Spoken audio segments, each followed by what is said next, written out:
Today's guest is someone you've undoubtedly all heard before. Based in LA, he is a renowned voiceover artist who is the voice behind movie trailers, hit TV shows, commercials, ads, and more. As the voice for The Kelly Clarkson Show, Family Feud, just to name a few, he has become a staple in the entertainment world. With 6 Emmy nominations and 3 Pro Max World Gold Awards under his belt, his career is nothing short of impressive. Of course, I'm talking about no other than Todd Heathcote. Todd, welcome to the show. Wow, thanks very much. That was a super impressive intro. I can't believe you spent that much time on it. Me and ChatGPT. He was practicing all morning. I know how much time it takes to locate all those music and sound effects clips and then edit it all. Yeah, right. Thanks, Todd. I appreciate you. Actually, a cool, interesting fact for people that are listening to this. Todd is also, with all those great things that he does, and we're going to talk about all the things in the movie trailers he's in and the voice behind, he's also the voice behind 1-800-OUTBOUND. So if you call us, you'll hear Todd, and he'll greet you and then direct you to one of us. So that is a little interesting fact. Yes, thanks very much for having me today and on the Outbound. Absolutely. Phone tree. See, there it is. There it is. It's perfect. I wanted to pick your brain just on some things. Obviously, you do a lot of dope stuff, and I want to talk to you about like your creative process, the journey, some of the highlights, some of the things you've done. I brag about you to JR all the time. So I'm like, I know the guy that's the voice for everything in LA. Oh yeah, not even close. He definitely loves your voice. Yeah, awesome, man. I appreciate any support. It gets lonely out here just auditioning into the abyss sometimes and never hearing back. I bet. Okay, so can you kind of like talk us about, okay, what are you doing now? Like, what's some of the stuff that you've done as of recently? And then like talk to us a little bit how you got in. I would just like to hear how you got into the VO industry. Like, how did you even, was that on accident or how did that happen? I went to a school called Full Sail in Orlando, Florida, the Winter Park area.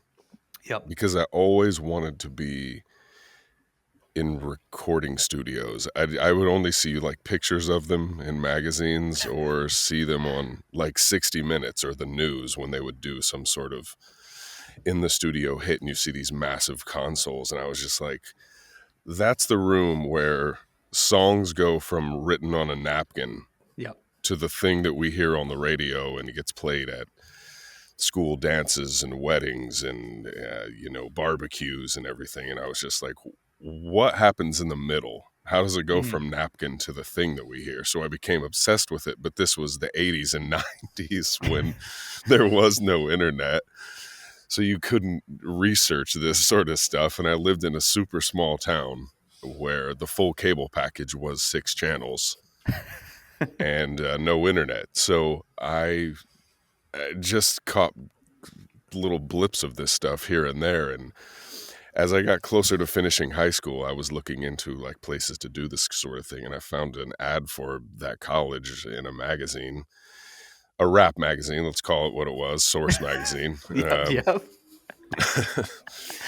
And so I ended up in Orlando. I got my associate's degree in recording engineering in a year and came back and started working, like interning at one of 2 recording studios in Indianapolis, Indiana, where I'm from.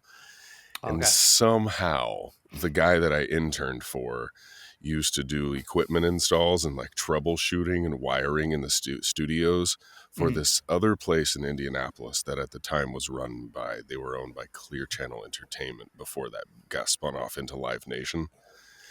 And they make concert tour commercials for like 50% of the concert tour world. So anytime you hear something on the radio that's like Dave Matthews Band, Saturday, April 25th at Verizon Wireless Music Center, and then they play a hook from the song, and then they say with special guest Jack Johnson, and then they play a hook from a Jack Johnson song, get tickets this Saturday at 10 a.m. at all Ticketmaster locations. That was what they do. So my friend, I worked at the recording studio for like 8 months, and then he introduced me to these people. He's like, they could teach you a bunch. You can do what they do.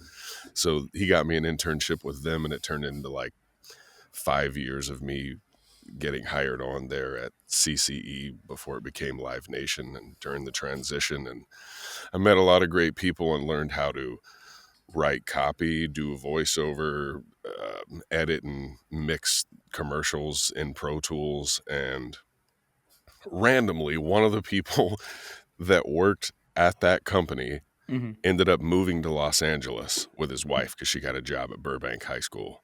A couple years after he's out here, he gets a job. And then they needed somebody because the guy retired, and he's like, I know this guy. He does all this stuff, and he doesn't have a wife or kids. He could probably be out here in 2 weeks. So they offered me the job. I flew to California, and it all started there. And so I've been where rambling, was that? so please interject. The job is a place called Studio City in Studio City. Yep.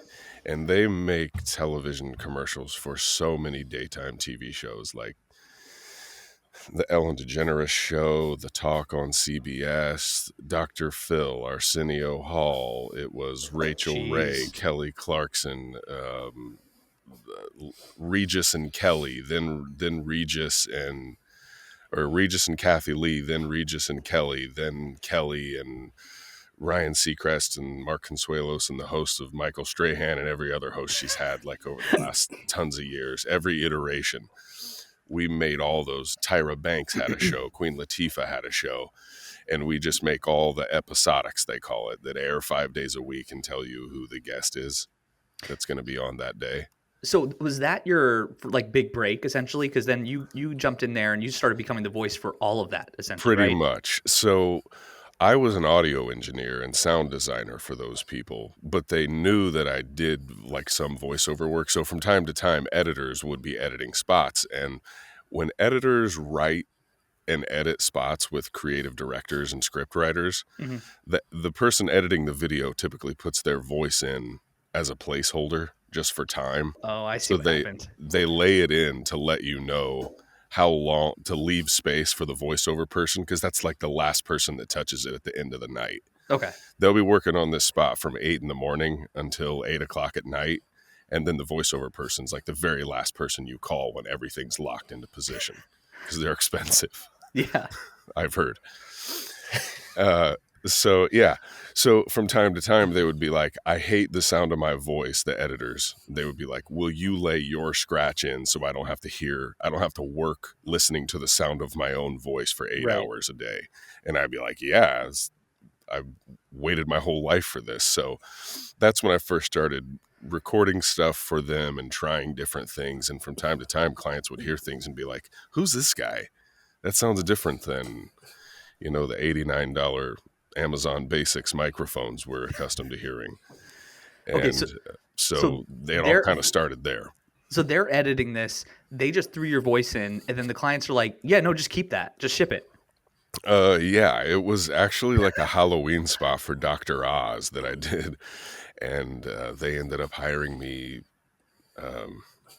Shout out to Tina Tung, longtime television industry titan, who took a liking to the sound of my voice and wanted me to do the Dr. Oz show. So they brought me on, and that was like my first national daily account that I did. And from Dr. Oz, they opened up auditions for Family Feud. I auditioned for that, got it. Then Kelly Clarkson launched a show. I auditioned for that and got it. And we're all still rocking today, except Dr. Oz, who left to pursue other interests. Yeah, but here we are. I'm looking through your client list. It is unbelievable. The Queen Latifah Show, Burn Notice, Criminal Minds, American Idol Rewind, the King of Queens, Live, Family Feud, Dr. Oz, Kelly Clarkson. You are daytime television voice guy. I wouldn't go that far. A lot of those I only mixed on. Oh, okay. Gotcha. But yeah. God, there's so much. I had to pull my own website up because I don't even remember from time to time. It's kind of a crazy industry, especially on the auditioning side, because I audition for stuff, and I do a lot of like placeholder scratch work for trailers and things like that. And sometimes it takes 3 months for something to get approved.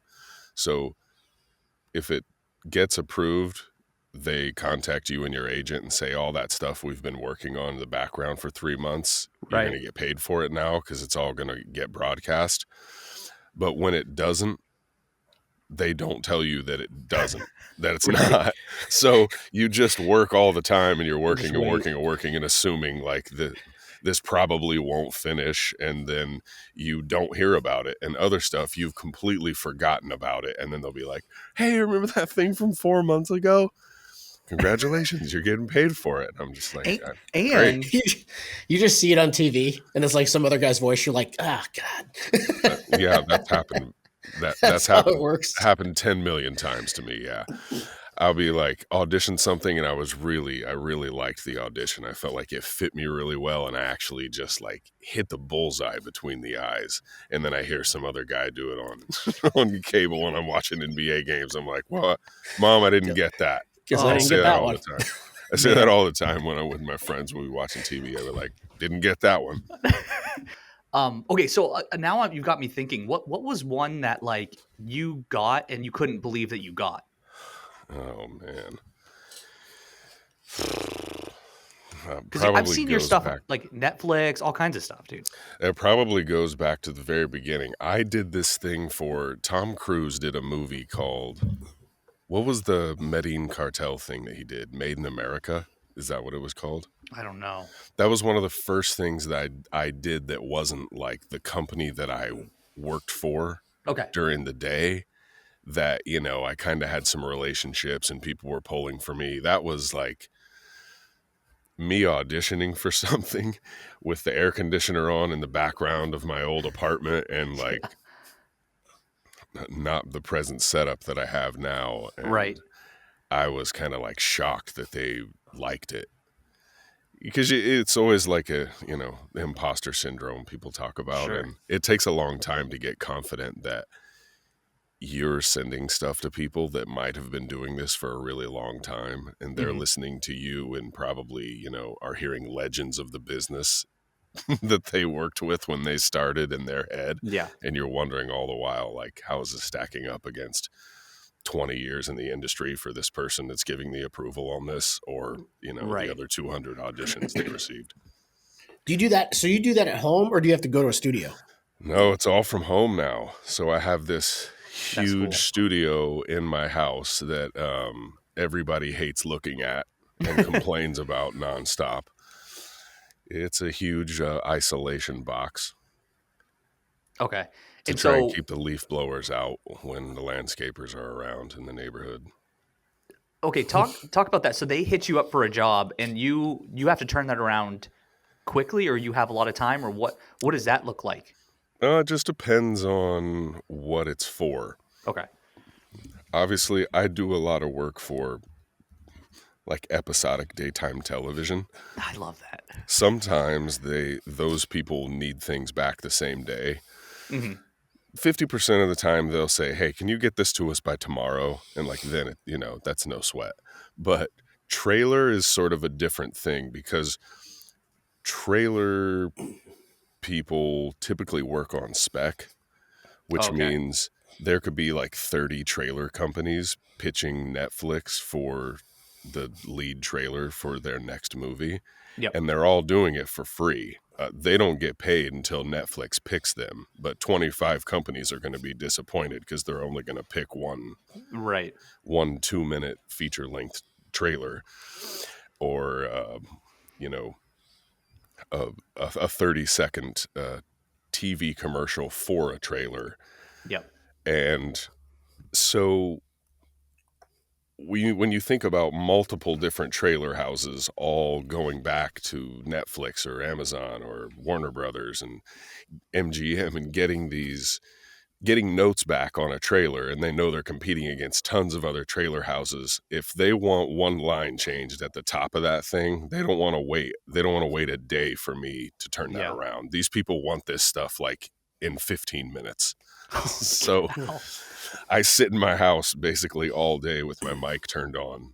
And Ready to clients go. just email me and they're like, hey, remember that Disney thing where you sounded like an 8-year-old? We need that. We need the back half of that spot redone with this new copy. And then they'll email me later and be like, remember that really dark thing that sounded like someone was dying in that horror trailer? We need the top of that again. Just this one line, or the whole new script, or 2 new 15 ideas that we had. And they send it to me. And I do what's called an ABC read, which is I read it normal, then I read it even faster than that, and then I do another one that's so fast it makes me uncomfortable. And I send them all 3 of them, and they just take and push and pull different pieces from whichever one they need to expand or contract at any one part in the spot. That's unreal. Okay, so me and JR, okay, I'm glad you talked about, you're like, hey, I have a Disney one or like this dark trailer. I was showing JR some of your stuff, and he's like, dude, it's a different person every time because your vocal range, you can go high, you can go low, you can go scary. How did, can you talk me through, do you have like a range you like to stay in, or you just do all of it? That's a really good question. My voice naturally is like, it lives in like a baritone, like the edge of baritone and bass is what my vocal coach tells me. Okay. Shout out to Dr. Laura Lee Songer. So it's easier for me to do things that live in that range. The farther away from the way that I just typically speak conversationally, the more I sweat profusely in the booth with the door shut and no circulation. That's performing. Yeah, that's me. Yeah. That's Yeah, really that's a good point. that's really what it is. There's a lot of strain in it. So if I've got to read 4 solid minutes of copy for like a sizzle reel, I'll be sweating. I'll need a towel when I get out of the booth. But if it's just like, if it's just something like the Audible original series, Stevie Wonder. Dude. So it's just easier. It's super simple. Yeah, it's closer to the way that I talk. So I just come in and say, blah blah blah, ABCD Wednesday on ABC. It's funny because I can just blow straight through it, and there's no strain whatsoever. So I love when those things come in because it's almost no work. None of this is really any work, but a funny thing is I've had people ask me about public speaking, and they're always like, "Hey, when did you stop getting nervous?" And I've always had to tell them like, you're never not nervous. You're always nervous. You can speak 1,000 times, you're still nervous. So like even for like somebody like you, like you've done this how many times? There's just nerves when you have to perform or be somebody else in the moment. It's funny that you say that because as I was just talking about a second ago, back to that, I get more nervous when I know I'm going to have to do something that's farther from what I would call home for my voice. So I just did a bunch of promos for the launch of Dora on Paramount Plus, which is like Dora the Explorer. That was so cool. And that stuff. Did you know that was him? Yeah. Oh, I saw you watching it. I just thought you liked Dora. Didn't know what you were doing. It's amazing, dude. So that stuff is like, Dora on Paramount Plus. That stuff's way up here. But a lot of times other stuff is down here. So, when people you know, it's funny because remember, Aaron, I was like, yeah, he just keeps doing these different voices. You're like, I don't know, it's the same voice. I'm like, no, these are different voices. Like, I had a game I wanted to play, but I guess we're not going to do it. But I was going to say, like, you know what'd be funny is if we have a bell. And during the whole interview, every time the bell rings, he has to change the voice. Well, I don't have that many gears. There's quite a few. I mean, I was listening. There's a lot of voices, man. Well, you might have been listening. Cool. You might have been listening to the mixing. If you're listening to the stuff that says it's on the sound mixing tab of my website, those might actually be another voice. But somebody else. Some of the stuff I've mixed is me, and some of the stuff that I voiced I didn't mix. It gets really confusing because I have my hands in a few different sides of. What other sides of the business is there for you? Obviously, you're doing voiceover, you're doing sound engineering. Is that, I mean, do you ever do on-camera stuff, or is it mostly behind-the-scenes stuff? No, I've never wanted to do on camera. I think about it from time to time, Mhm. but oh yeah, the way video editors like ask me to scratch VO stuff so they don't have to listen to themselves for 8 hours while they work, I don't Yeah. want to see myself on camera ever, which is why you asked me to make this a video podcast, and I said I just won't do it. You're like, absolutely not. Yes. I try to stay away from photos as much as possible because, I mean, I'm not at my goal weight. My hairline quit many years ago. And That's how it works. yeah, it's anytime I see any of my friends or family are looking at photos from years ago, it's always, look how much hair X had or Yeah. has now, or look how much thinner he was back then. Can you believe that? I'm just like, if there's no pictures, there's no comparison. I just want It's a people to good be point. focusing on the voice and not talking about like exactly what me and my trainer are not up to right now. Pretty soon it's like, man, his voice was much better 5 years ago. Look how different it is now. Yeah. And then That- you can feed them any story and they will believe it because they don't have anything to compare it to visually. That's actually a good question, JR, that you're making me think about right now. Is so, Todd, this is actually maybe a weird question. Does your voice change? Like, has it changed since, like, if you've been doing this for I don't know how many years, but like, have you noticed a change, or is that not a thing? Oh man, that's such an interesting thing that you ask because I have files that I did 15 years ago, Right. 12 years ago, 9 years ago, 6 years ago, and I think they say that like male adult voices, they usually change into like your early 30s, mid 30s, Okay. and that's kind of like the end of it. And then after that, it's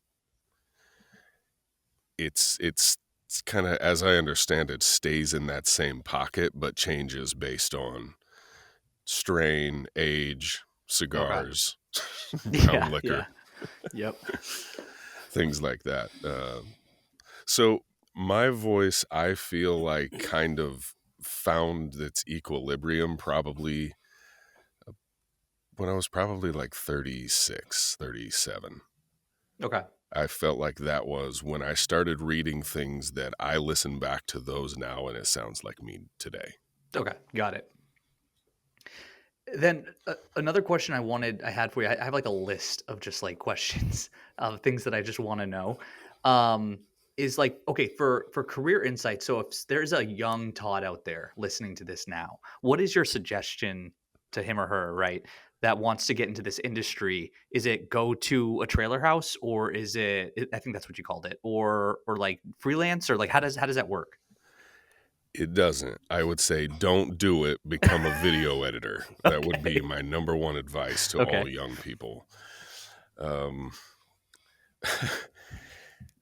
It's AI is coming for everybody. It's no secret. Yeah. I think it's going to be it's going to take a long time for the people at the top to be using AI voiceovers Hmm. like continuously. I just heard an Old Spice commercial the other day that uses that same TikTok voiceover Yeah. guy voice that everyone uses from the website 11labs.com. Yeah. And it's one of those things where they're marketing to young people and they know that voice is the voice the AI voice everyone uses from TikTok. So they want Yep. people who are sitting on their phones in their living room to look up from their phone because they hear something that's usually on their phone screen, but now it's on their television. Yep. But I think that's sort of like an isolated thing just because it's like a trend now. But in 14 years, I don't think that same voice is going to be what it is today. Yeah. But there will be new ones and AI will be better. And it's just going to be really difficult. But I think, your Old Spices and your Netflixes and your Amazon studios and Warner Brothers are going to probably be leaning towards more like organic human stuff for a longer period of time, but smaller content creators are just going to start slapping AI on everything. Yep. If you shoot drone footage for local real estate agents and they make 90-second walkthroughs of a house, like those people are going straight to AI Yeah. to have something and throw it into their 90-second YouTube video because there's no budget for it. Yeah. I noticed because I was messing around with some of the voice AI stuff. Like a couple years ago, it was like okay, but now it's getting crazy. It's not perfect, right? It's like the intonation and like when to stop and when to hold words like isn't always perfect, but it's getting close. Yeah, it's funny when you do this all the time. You can I can pick it out really fast, but Yeah. I was watching something about the country of El Salvador yesterday, and I heard in like a 40-minute video, they said the president, Nayib Bukele, they said they pronounced his last name 4 different ways in 45 gotcha. minutes, and I know that that's the AI doing that. Yep. And one time they were talking about the size of a prison in El Salvador being the largest one in America, and they really meant Central America. But the person who wrote that and fed it to the AI left the word out, so it was a typo, but he said it anyway. The way that I know that it was written and inputted. So I can tell little things like that. And when they when you type the script in and send it, AIs do a lot of, they don't pause a lot after the end of a sentence before they start the next one. So there's a lot of me hearing them finish a sentence and then breathe, and the editor cuts it. And you hear the breath, and then it stops, and then whatever happens in the show happens, and then it goes back to the voiceover. So I can tell that they fed it to the AI. It blew through the punctuation really quick. There was no edit point. They had to hack it and pull it apart. I can just hear that from 20 years of editing and recording dialogue. It's like when Siri reads your text message to you. Yeah. It's sort of work. that effect. Yeah, that's sort of what it sounds like to me when I know, 16 to 22 frames is what you want in between, at 30 frames per second, in between like a period and starting a new sentence. A lot of people don't know that, but I just do from nonstop editing things and spreading them apart and pushing them closer together so it sounds natural. This is probably a given, but you probably have to sign like I'm just curious about the industry. Do you get like NDAs where you gotta, because you're like doing stuff for stuff that's not out yet, right? Movies that aren't out yet. Yeah, all the time. I audition for a lot for, especially when it's really big, like tech brands and sneaker companies and apparel companies. When those things come out, you get NDA'd to death. Thank God for DocuSign. I don't know how these people were doing this in like the 70s and 80s, 90s. They probably weren't. You're just getting faxed, because a lot of stuff comes to me. They're like, here's the audition. We won't listen to your file if we don't have the paperwork attached to the same email. So you have to download it, throw it in DocuSign, sign a PDF, export that, attach it to your email, and send it with your audition. And it's just so many pieces of paper. You used to have to print that off on a printer, and then you got to walk down to a notary somewhere. Yeah, right. You got to find a notary at the bank back then. God, yeah. I can't imagine. We have it so easy now. I hate to complain about anything, but I still find a way. Yeah, somehow we still find a way. Okay, I have a clarifying question. So you talked about trailer houses. Are you like signed to a trailer house, or you are a trailer house, or you're freelance, or how does that work? I'm just freelance. Okay. I go wherever I'm needed. So that's sort of the tough thing about this job is, and I don't know if anyone's ever going to fix this before we're all obsolete because of AI, but if you heard me on a toothpaste commercial and absolutely loved it, you don't know who I am, how to contact me, or my representation. Let's say you wanted me to do your voicemail for your company's outgoing phone tree. Right. And you heard me on a Crest commercial. But you're like, who is this guy? Then you're Googling it. The only way for me to like make that searchable for you is to go to the people that made that commercial, beg them to send me a finished copy of it once it's aired, put that up on my website and then type into the metadata all the stuff that you would type in if you heard me, didn't know me, and were trying to find me. Oh.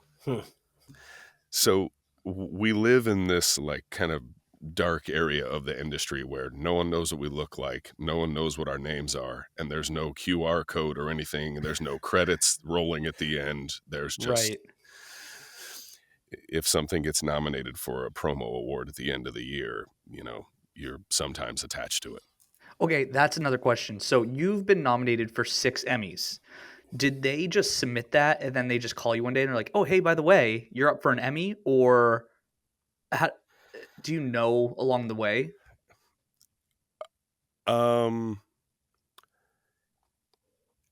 The 6 that I was nominated for, 5 of them are for audio engineering and Oh. 1 is for voiceover.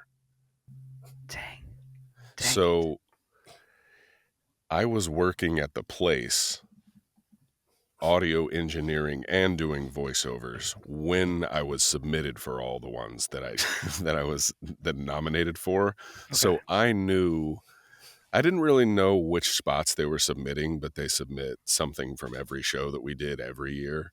Okay. And occasionally creative directors would come to me and say like, "Hey, we submitted 3 things you mixed or 1 thing you voiced or whatever for this or this or that." And, you never expect to get a nomination or win, but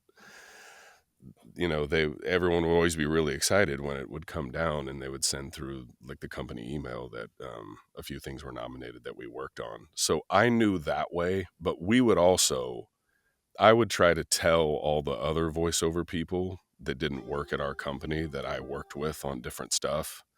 I would try to keep them abreast because I knew they were on the outside if we submitted something they were attached to, or if I had just heard that it was nominated.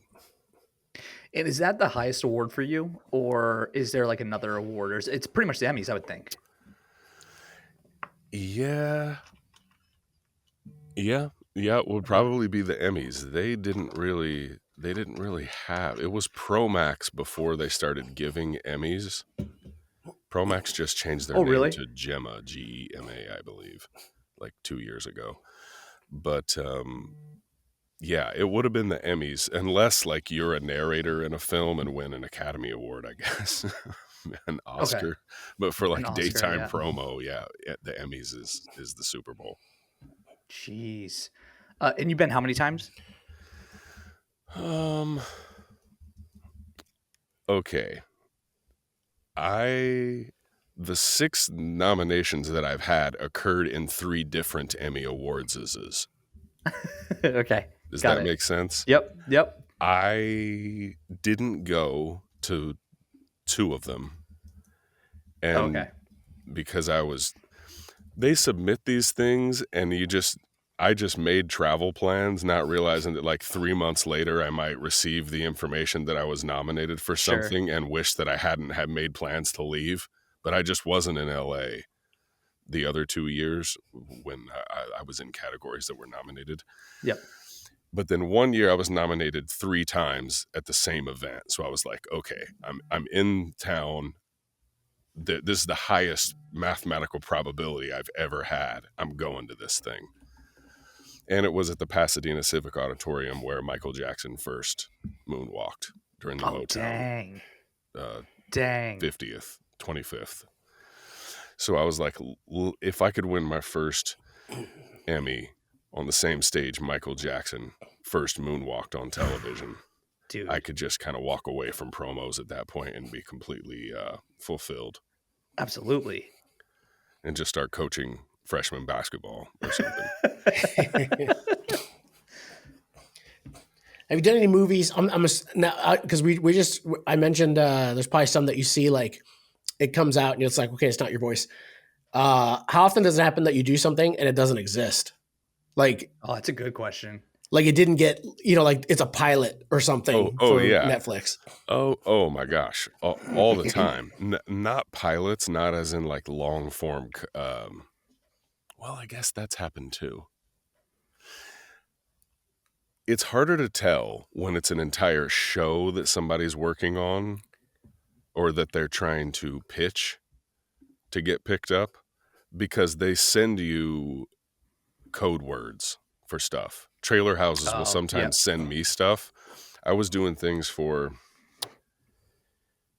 what was it called? The Scorsese movie with Action Bronson and De Niro, but they retro aged him. The Irishman. This was Yep. like 6 years ago. And that was called Paint Houses. And So you don't even know the name of the movie. I didn't know what that was in reference to. So all the emails they send me say Paint Houses in the subject line, like that's the name of the project. So they're sending me stuff, and I can only piece together what it is based on the words that are in the script. Huh. But then obviously I can tell when at the end it says The Irishman rated R. Yeah. September 25th. It kind of gives it away. Yeah. So sometimes you can do things like that. You know that they're working under a code name, Right. and then that ends up in there. So you're like, oh, wow, this is a big thing. This is going to be huge. But other times, I've read to be the narrator, like the long form narrator in hour-long episodes of like Loch Ness Monster and Bigfoot and weird like phenomena that happen in places. I love that. But I don't know the name of the show. Or no, the name of the show would be in the script. That's right. But I'd never know if the show came out or didn't come out. Yeah, I'm sure you're not checking. So sometimes that happens with the project. Generally, if they're going to be making commercials for it, it's already happening. The content's happening, Okay. and they're cutting up commercials for it to promote it.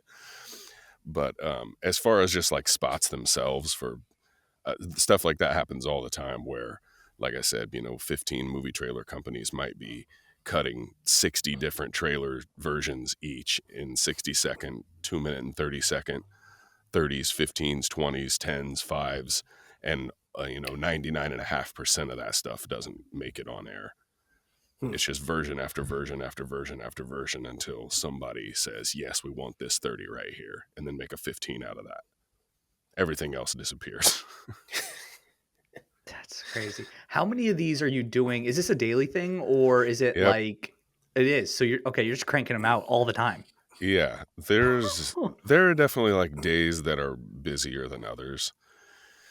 And in the summer, television generally stops in June. Like new episodes of episodic talk shows typically end in June. And then they run reruns for 2.5 months until the end of August. Shows start around September 7th or August 30th or something like that. But from June to like the end of August, or middle of August, when people start ramping up for the end of August or start of September, it's usually dead right then because it is the summer, so they've already promoted all the summer movies and they're already out. Got it. Okay. So the summer's my slowest time. But when all the TV shows come back in August, it's really busy. It's kind of been crazy busy. I'm working on a couple of different things. A movie trailer and 2 TV shows right now. Nice. That they were hitting me up going like, we're only closed the 25th. We might need you on the 24th and the 26th. Oh, what's your schedule? So I just told them, I'll be here. It's a tricky business, it's like you work 18 years to get to a spot. And then if you're sick one day when one client needs one thing, and they get the next guy, they're like, well, he's interesting. Yeah, exactly. The most interesting sound you've ever heard is the new guy you're just now hearing for the first time. Oh, gosh. So you got to pack it in your suitcase and take it with you everywhere. I've recorded in the banquet rooms of golf courses, in the trunk of my car, every hotel room. I have to like get double beds, and then I take all the box springs and mattresses off and make like forts in with the couch. You're lying. Oh man, I've got photos of it. That's a studio. Yeah, all kinds of stuff. That's so funny, dude. We're resourceful that way. You can find a way to deaden the reflections in any room where you are. I've got friends and I talk about stories all the time. One of my friends was telling me, he's from Texas. He was in New York City, but he brought his laptop with him and his microphone. Turns on his phone, so it's a hotspot. He called an Uber SUV to pick him up, and they drove to like a street in Manhattan where there was the least amount of traffic, and they just pulled over and killed the engine, and he did a promo read and then sent it I hope he over got his it. hot spot. There's all kinds of stories. It's getting so easy to do that stuff. You know, guys who were doing this in the 70s and 80s are looking at us like, oh, you're just hanging out, going to lunch in Manhattan and just sending clients stuff that is still broadcast quality from a car. That's crazy. Just recording in a bathroom stall at a Denny's. Yeah. The problem there is reflection. That's why you want to get the high-end SUV to pick you up, because it has the most road noise deadening in the floor and the roof and the doors of the vehicle. So a little tidbit.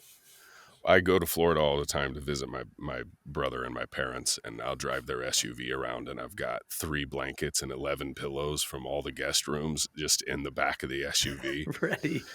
So I'll just be driving to see family and friends, and I'll just pull over or pull into somebody's garage and clip the microphone to the rear view mirror, put all the pillows in the windows and windshield. Yeah. And then put the blankets up over the headrests, and then I have my laptop all the way in the back, so I just pop the trunk so that the door falls up, and I stand there and edit like it's a standing desk, but I record from the passenger seat. It's going to be hard to explain to the cops someday. So what are you doing? I'm recording a commercial. I think about this don't all get the mouthy, time. pal. Yeah. And TSA takes my bag apart every time because I have a hypercardioid microphone, which they call a shotgun microphone. If you Google it, which is always bad. Help. Yep. Yeah. Why are you traveling with 5 pillows? Yeah.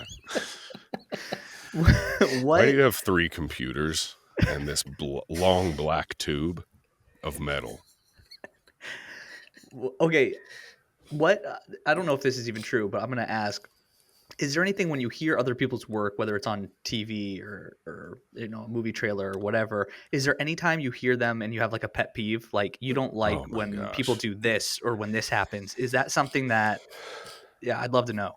Oh man, you don't want to go to, it's a dark, dark place, that place. No. Okay.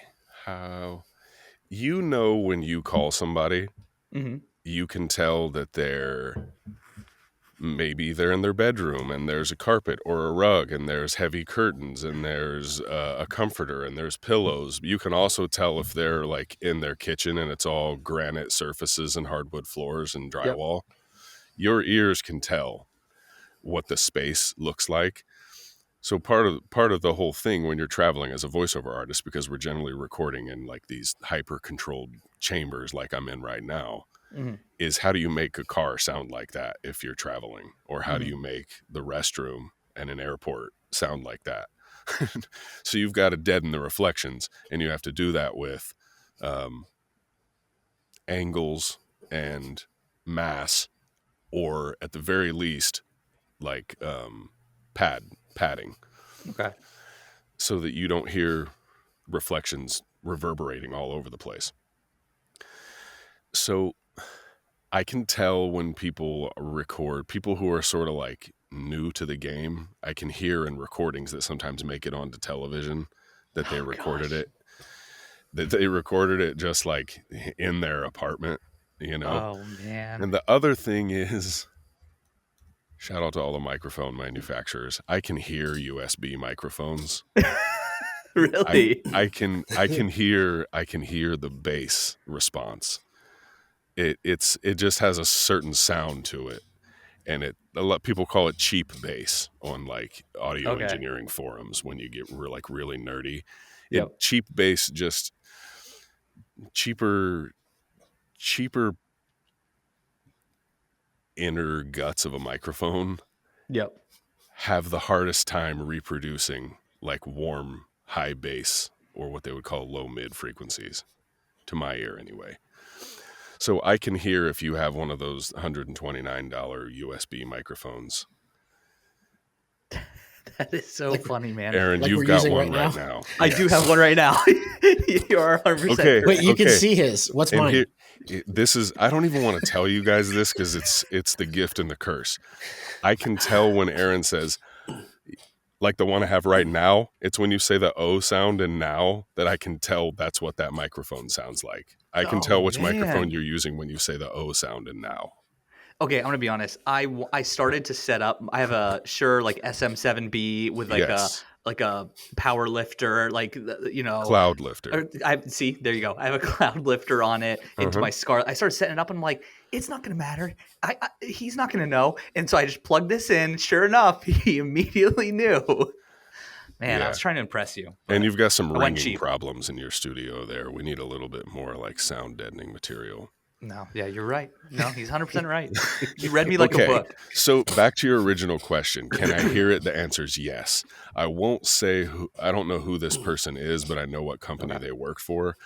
I auditioned for something. Of course, 2 weeks later, I hear it on TV and it's not me. So I know I didn't get it. But occasionally, and it's 1 in 20 times when I get an audition, they will send me the video editor in the cut as a placeholder and say, the client's working off of this right now. They kind of like his tone where it's sitting. So something similar to that. So I send them that. 2 weeks later, I hear it on TV and it's the same guy that came to us in the reference file. So I know it's the editor, which happens a lot because when people get used to your voice, they either love the next thing they hear that isn't the same voice from the last 2 weeks, or it's very jarring to them. It's usually, it's like a binary relationship people have with having a new thing and a new sound introduced after multiple revisions of multiple weeks of spots. So they either love you immediately or absolutely not. We want to stay with what we're used to. That makes sense. So I heard this guy on this really big account, and he's voicing in like an editor's cubicle, untreated. It's just a cubicle drywall and all 90-degree angles, which makes reflections much worse, with no deadening on any of the surfaces, and into a USB microphone because I can tell by the low end frequency response. Oh gosh. So he landed this like massive network campaign that lasted like 2 years, and I have to listen to him record in an untreated video editing cubicle on a $99 USB microphone, and my heart just wants to die because that hurts. You know, I have a $6,000 booth. I've got like 6 microphones that are all $1,500 each, preamps that are $3,000, $1,500, $800, $900, $1,250 for different flavors of different things, into an analog to digital converter that was $4,000. And then you just hear this person on a $100 USB microphone in an untreated office cubicle, and you're like, what are we even doing? Oh my gosh. We're overthinking it. Throw it all away. Tear it down. Shut it down. We're overthinking it. So, okay. First off, thanks for jumping on the podcast. It's super cool to get a chance to kind of pick your brain on the industry and learn some stuff there. I guess like tell the listeners kind of where to find you and like, you know, what you're working on next, or, you know, what you got going on. Yeah, I appreciate it. I'm working on this thing called hypeintro.com that Aaron knows about. Yep. I saw something trend on TikTok where like team moms of young baseball players were wheeling out like a cheap Bluetooth speaker and a Radio Shack microphone and doing like New York Yankee style player walk-up voiceover intros followed by a song. And just the distortion and poor performance vocally was really getting to me. So I was just like, let me just make one of these for my nephew as a joke. So I made it for my nephew as a joke. They played it at he's 4 years old. They played it at his game as a joke. The parents liked it. The team thought it was funny. So one thing leads to another, and I'm making a few of these for different people. And love it. And then it turned into pickleball intros, and I did an intro for somebody to give a Microsoft Excel presentation at their company, like they were entering a wrestling match.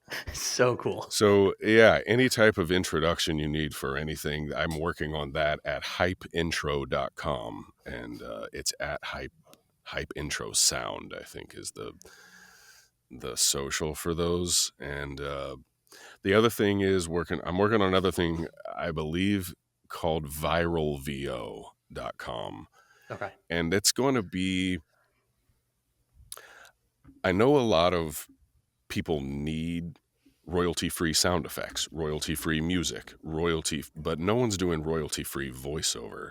So I'm building this thing that if you need something that says for your podcast at the beginning that says coming up on this episode, it's just royalty-free versions of me recording that in my $6,000 booth through a $20,000 microphone chain and $80,000 worth of software plugins.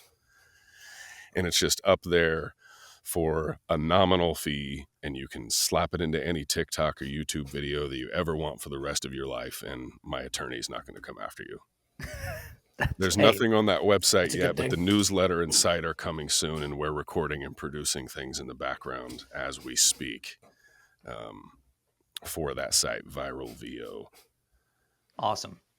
Well, cool. Well, thanks, Todd. I appreciate it. I think we'll end it there. It kind of brings us to the end of the episode. And so appreciate you coming on and kind of sharing your experience and insights in the world of voiceover and ads and trailers. And it's been great, dude. I appreciate it.